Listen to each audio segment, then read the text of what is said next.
It's great to be back here in Auckland at the Insurance Council event. I was on the Insurance Council a number of years ago and moved from insurance or reinsurance to broking, which has been a great change really, and it's given me a different view on business and the evolution of business. Today, I think reinsurance is, I want to talk about reinsurance in the ever-changing market. And when we talk about reinsurance, the first thing we always talk about is the insurance hard market, soft market, and where we're at. And so I thought I'd start off with that. And the market at the moment, 2011 was when the earthquakes occurred, and the rates hardened through that phase, through to 2012. And it's a phase where the rates go up and down in reinsurance. And following the 2011 earthquakes, the rates went up. So it's a hard market. Reinsurance rates are hard. That followed through to the original rates ultimately. We then moved through, through to 2013. In 2013, we're starting for the restoration phase. So that's where capital was starting to be built back up again. So the results are better, the events have been paid for, and the capital starts to build, but the softening begins. And in 2014, I think we're at the phase now where we are in a soft market, but there's still probably more to go in terms of the reinsurance market. And there's several things why I think there's more to go, and I will talk about those things. Today I'll talk about the cycle here, the cyclical cycle. I'll also then move on to the secular change and talk about the changes, so sort of step outside reinsurance a little bit and go to a Goldman Sachs report and talk about broader changes that are occurring and also have an effect on reinsurance. But first of all here, these are losses, and this is the Guy Carpenter Rate Online Index, and you can see it going up and down, which is the rate, the reinsurance global cat rate online index. The last 15 years, you can actually see it's actually becoming a little bit smoother, shall we say. There's not the peaks and the troughs. It also is not completely correlated with the losses, which you can see there go up and down. But it is a bit smoother. You can see that we're predicting it'll continue to drop through 2014, 2015. And so the cat market, which is where a lot of reinsurance purchases are made, is dropping. One of the reasons it's dropping is this graph here. So this graph here is the cyclical capital change in the market. And so the blue there is the capital, and the underwriting leverage is the increasing capital, which is the blue amount. The amount of capital in the reinsurance industry is increasing. So there's a large amount of capital in the reinsurance industry looking for a home. So if you have large amounts of capital and you aren't growing and your premium or profits are flat, your return on equity is dropping. So that capital is looking for a home. And that home is really in terms of new products or new businesses. And we've sort of seen that in the New Zealand market also a little bit. So in the New Zealand market, there's a lot of capital. So insurance companies have had good results, and so has the reinsurance companies. And you're seeing the entry of some other businesses here doing insurance, and it's partly on the back of they're looking for a home to grow. So within the market, there's some new entrants coming here, and they're looking for somewhere to grow. They can't grow in many other places. So New Zealand market and the Australian market are certainly two places where they can look to grow. When I look at the results, though, and go a little bit more deeper into the results, I've put here the US results. The Australian results are not too dissimilar. This is the reserve releases over the last few years, and you can see the significance of reserve releases on the global reinsurers' results as well. And it's been relatively significant. 2013, we're talking about 5.8 points impact on results. So it's a big impact on results with the reserve releases. People often ask me, what will cause that hard market to return? I think this will. It's a long tail claim, which we don't know today. It's a long tail claim, and these reserves will need to be increased. So all those lines at the top will head to the bottom as we start to do it. And we've done that with asbestos, and we did it at the workers' comp in the States. To me, it will be a long tail loss, which we're not funding today. That will cause a market change. But at the moment, the market here, so the reinsurance, there's a lot of capital in the reinsurance market. There's recovery, the reserve releases are sort of helping. the interest rates, and this is the interest rates of the markets where most of the large reinsurers are domiciled, the interest rates are reducing. And so you can see that the interest rates here have been dropping over a period of time. It's no different here. Reinsurers have large reserves, so reserves are held for losses to be paid in the future. Those reserves earn interest. That interest generates a profit for reinsurance companies. Low interest rates doesn't help the equation in terms of return for reinsurance companies. So with a low interest rate environment, they've got to look for other ways to make a return. Other ways for reinsurers to make a return is really on the underwriting side of the house. So it's the business of taking risk, which is the business of insurance and reinsurance. This slide here shows the reinsurers result, the global markets reinsurance result, this one here. And you can see that the dark colours on the chart here are where the reinsurers are losing money, the global markets here. This face here, light orange, not making so much money. 2011, not good, and it's been a really good 3 years for the global reinsurance market. A highly profitable period for the reinsurance market, which has delivered good returns. And those returns have enabled the businesses to develop, build up their capital bases. But when you look at it in the Asian market, and these are the Asian reinsurers, it's a different story. They're not performing so well. The orange boxes on the right, so that the Asian reinsurer is not performing so well. So the Asian reinsurance market is a market which is probably more highly competitive, and the money and the areas that these companies are writing business is not as profitable as the global reinsurers. So when I look at the industry and the reinsurance industry in particular, profitability is creating excess capital. That's changing though because there's increased retentions by insurance companies. So insurance companies are looking at what's going on, increasing retention. So there's less business for reinsurers to write. There's reduced leverage due to regulation. Regulations requiring more capital to be held, and then lower interest rates are not helping the return on the business. So when you look at it, you'd say it's a pretty gloomy business, the reinsurance business, and the outlook for the reinsurance business. The current results are great, but pretty gloomy. But let's take a look at some factors ahead. And this is from a study from Goldman Sachs, which looked at 8 extraordinary changes really in the market that they have identified are really factors that we need to address or die in terms of businesses. So you've got e-cigarettes, and you've got cancer, immune therapy, you've got LED lighting. The next one here is alternative capital. So alternative capital is non-traditional capital and a new asset class becoming available to investors. So the new asset class is reinsurance, catastrophic reinsurance. So they're saying that out of the, number 4 in terms of their key changes is alternative capital. We've then got a couple more there. And then we drop down to SDN, which is networking in the iCloud era, 3D printing, and then finally we move down to big data. I'll choose these 3 really, which I think impact the reinsurance and the insurance industry. The first one here, so we've got a traditional reinsurance market. So the traditional reinsurance market I will define as the large traditional reinsurers, which would be Swiss Re or Munich Re.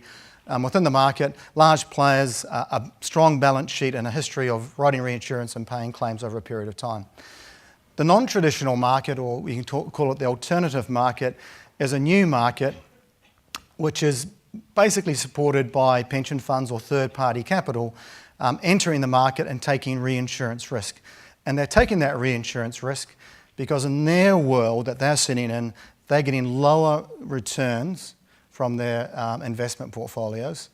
So they're looking around to where they can get better returns. So one of the areas you can get a better return from is the reinsurance. If you can package up the reinsurance and market it to a third-party capital provider, you can get a better return.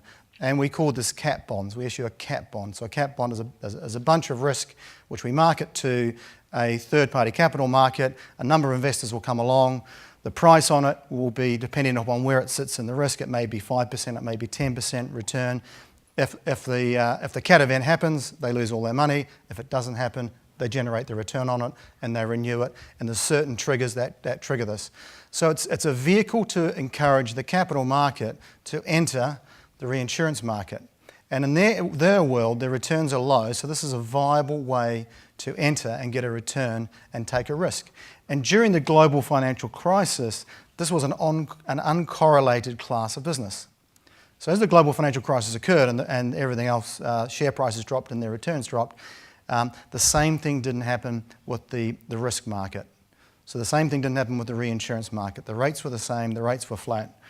And when you look at the market here, and the size of the market is here, at the moment, 85% of the business or the capital, the reinsurance is 85% is traditional, and the rest is non-traditional. When you look at the size of the market, it's a $30 trillion market, the pension funds. When we look at the reinsurance market, it's about $326 billion.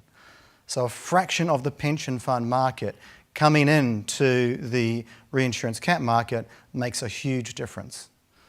So the reinsurance market is already pretty well capitalized. Now there's just a whole lot more capital on the doorstep. And so you get companies like Nephila.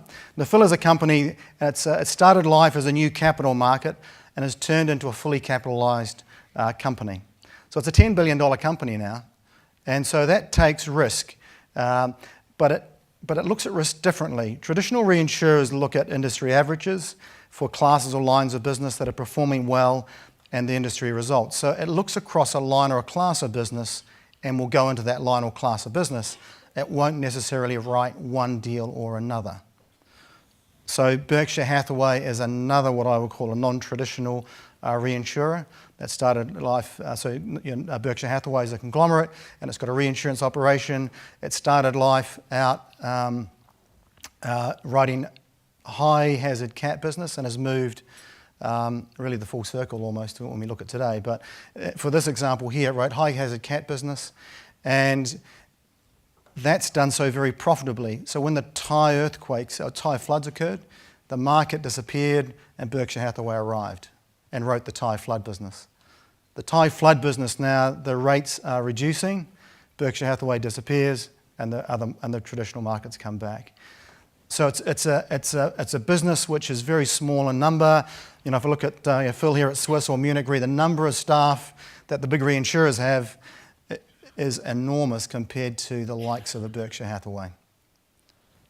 Berkshire Hathaway, initially it was like 10, 20, 30 staff writing billions of dollars of business, and it's changing. So when we look at the overall market here, Guy Carpenter believes that it'll grow to about $64 billion in terms of the alternative capital or future market.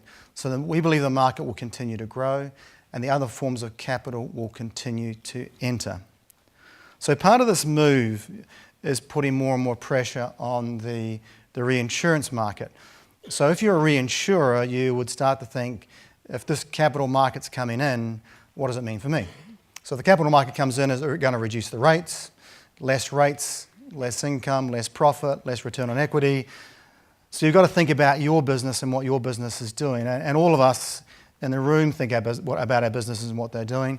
And so I'll take a stab at what I see going on with the reinsurers, and they may disagree, but the numbers I'll show you some of the numbers, which I think, and maybe it's not a bad strategy. The reinsurers,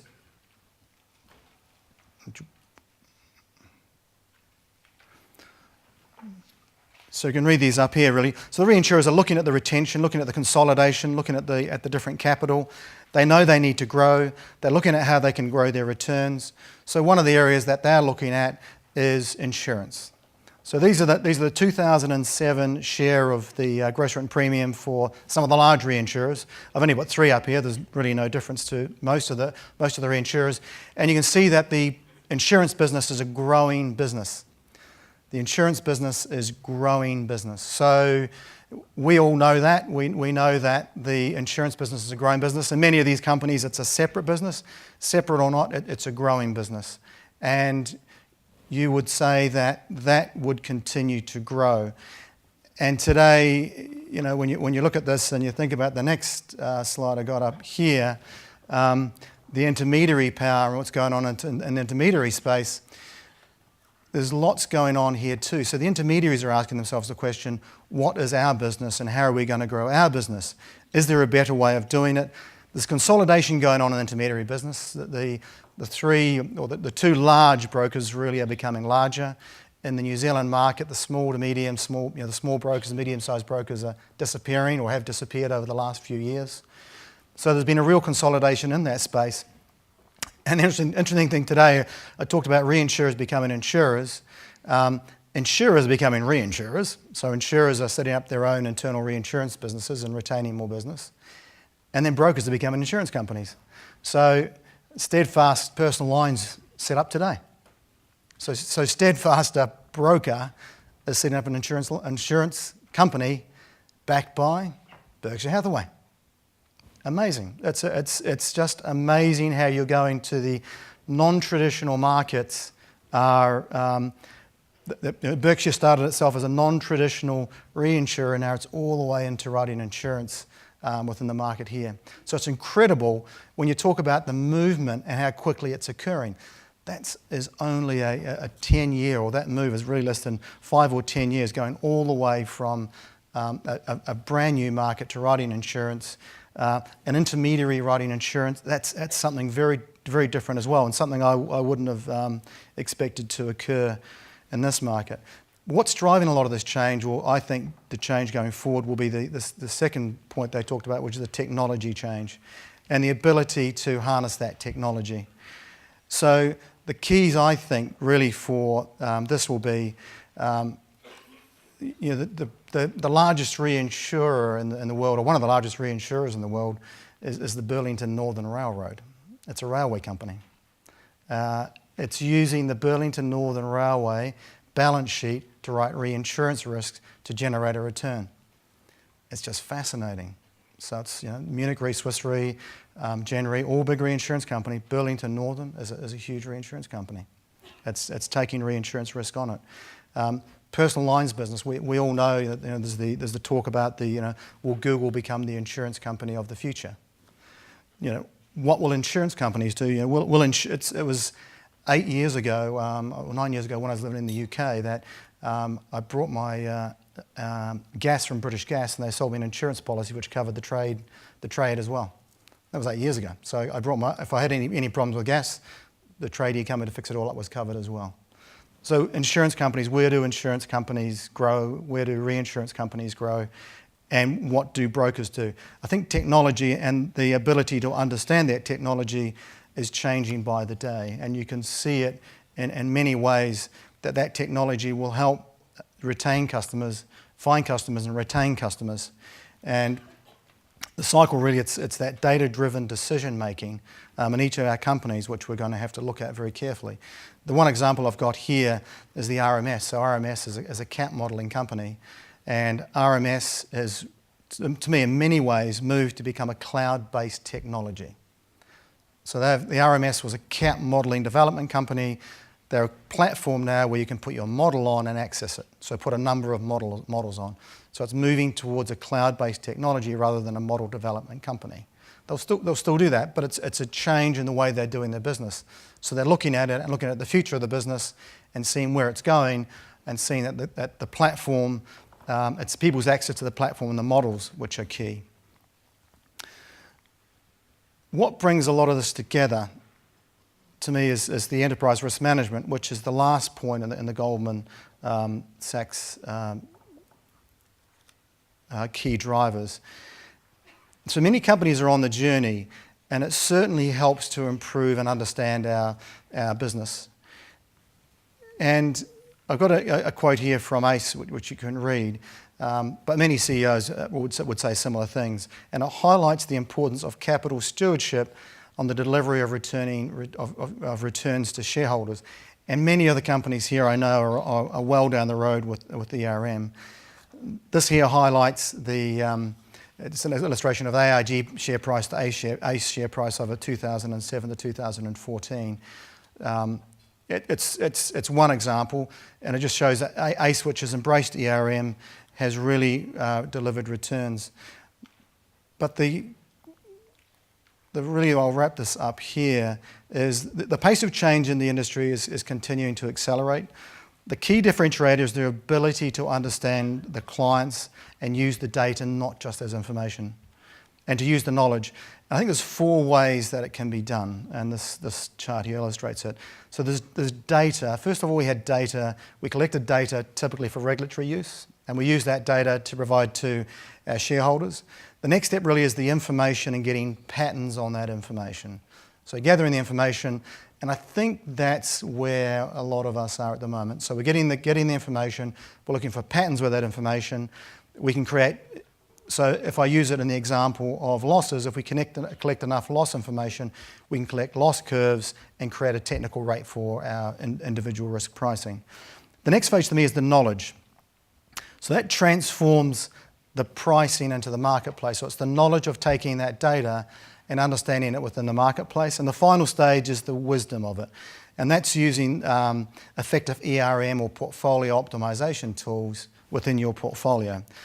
So many firms have many models, but I think not all analytics is equal. And I think as this is evolving, to me there's 4 components to it. And I won't criticise anybody's model perspective, but there's different views of it, and I think different companies are better at some things than others. But the complete picture, I don't think anybody's quite got there yet. I think the data collection phase, many of us are still in that phase, and then the wisdom phase is really where we're going to get to with it. And whoever gets there first is going to have a tremendous advantage.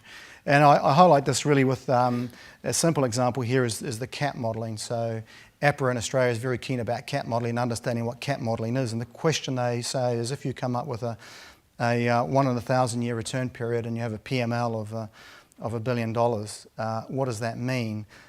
And if you just say that means that the model says $1 billion, that's not the right answer. You need to understand more fully what the answer is in terms of the model. So you need to understand your data. You need to step back and understand your data, because if you don't, in terms of your shareholders and your business and what you're driving at, it's exposing the business. So APRA pushes very hard on understanding behind what goes behind CAT models. And in the advanced data-driven decision-making company, it's a company that makes decisions based on the data within the business. The other way I look at it, so this is when you're driving down the road and you look in a rear vision mirror, you're looking backwards, which is to me looking at historical data, and that's going to tell you what's going to happen forwards. To me, the phase is really where you've got the backwards information, but you're changing the way you're going forwards based on the terrain changing. A lot of the data stuff I see is looking backwards, saying it's going to happen forwards. That would be if I go down the road and I stop at this place every day, so therefore if you put a kiosk to sell me a McDonald's hamburger, I'm going to do it every day.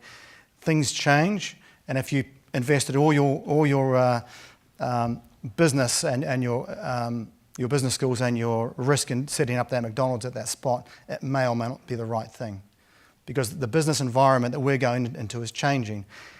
And I'll highlight that, just popping back to briefly, insurance, reinsurance, brokers, the traditional roles of these are changing very rapidly, and also that's changing the way that we buy and consume. So I think that the advanced risk modelling really is the ability to look, that's the predictive modelling, looking forward based on historical data in the market. So that really wraps up a quick run through. So in summary, I talked about 2 things primarily. I talked about reinsurance. I talked about the prices of reinsurance. I talked about the reinsurance market. There's a lot of capital in there. It's unlikely that the rates are going to be going up anytime soon. There's a lot of capital in the market.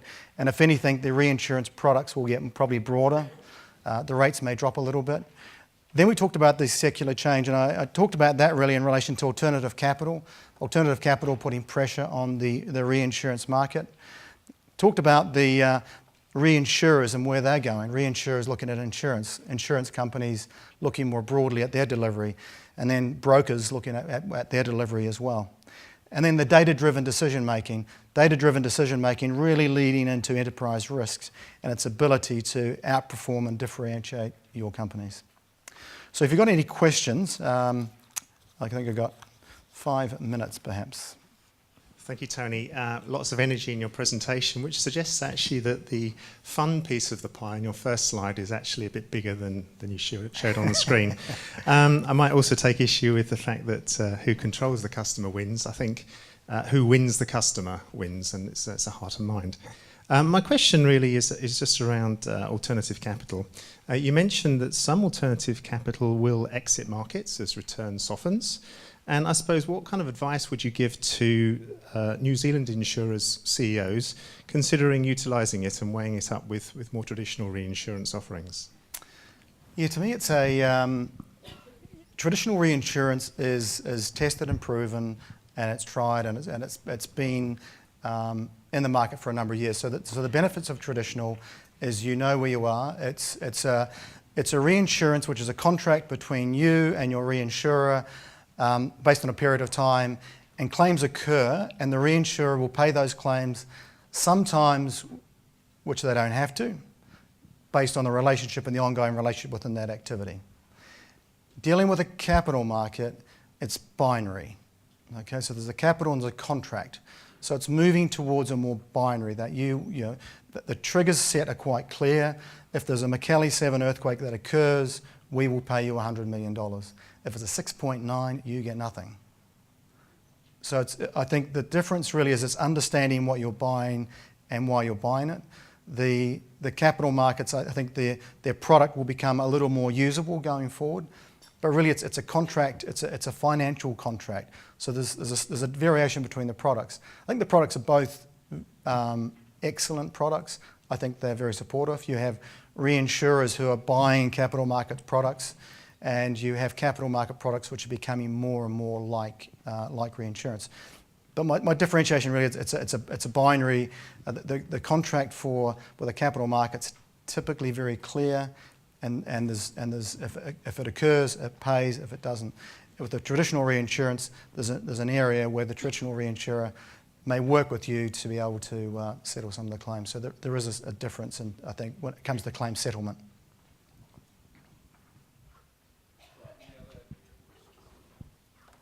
I think you're right about the customer. I think he who controls the customer, but you've got to understand what the customer wants, I think is probably the first part of that. And I think that's where data is. If you understand what your customer demands are and you tailor make that, you're in a business with a lot of longevity.